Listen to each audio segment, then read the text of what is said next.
In the beginning of my career, when I was studying theatre, I was very much keenly interested to learn paintings. So I used to spend all my times during my school days in NSD in the library searching for painting books, observing the lines, the colors of the paintings, and the movement of the brush strokes. And finally, after so many years of working on this kind in the field of theatre, I tried to develop a kind of expression that must deal with all the art expressions. And slowly and slowly, I started evolving this kind of theatre, which I named as visual theatre. Visual theatre is a kind of theatre where all the art expressions meet in the performance. In Natyashastra also it is written, Drishya Kavya means visual poetry. Of course, visual is the major element of theatre. But apart from visual, the most strong part of a theatre performance in general is the text, which of course is very important, but in my kind of theatre, visuals moves parallel to the text, and sometimes the words, the language, the metaphor that comes out of the text is converted into visual languages. It's like music. You see, in music, when we talk of theatre music, links to different sources, links to verbs, to dialogues in theatre. Here exactly the same pattern, visual theatre also links the speech to create a meaning between two speeches.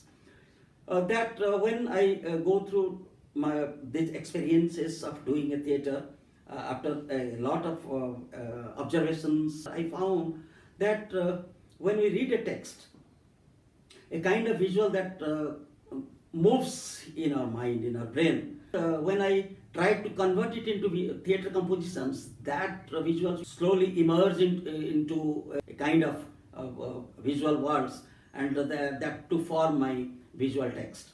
There are many kind of texts.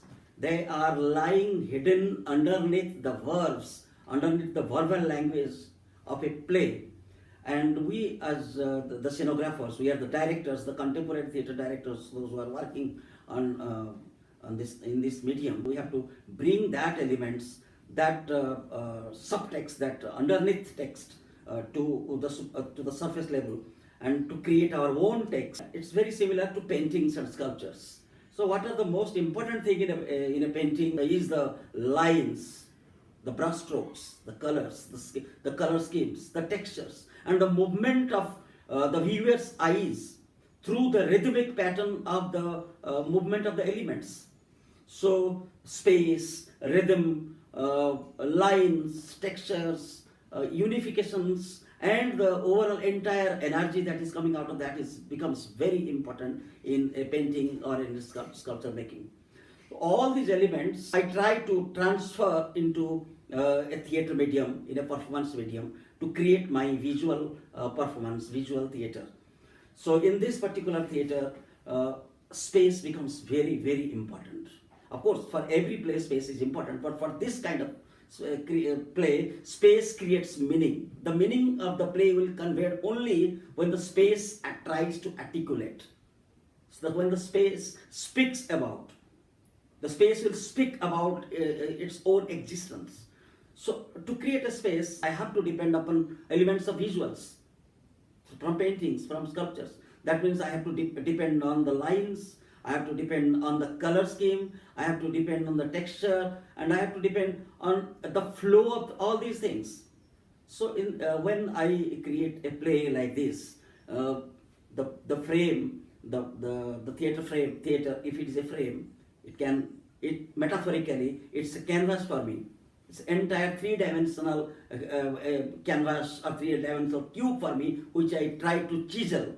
I try to create the sculptures out of my actors, out of my visuals, out of my design, and out of everything. Or in another sense, I can say I paint a theatre through my all these elements to create my visuals.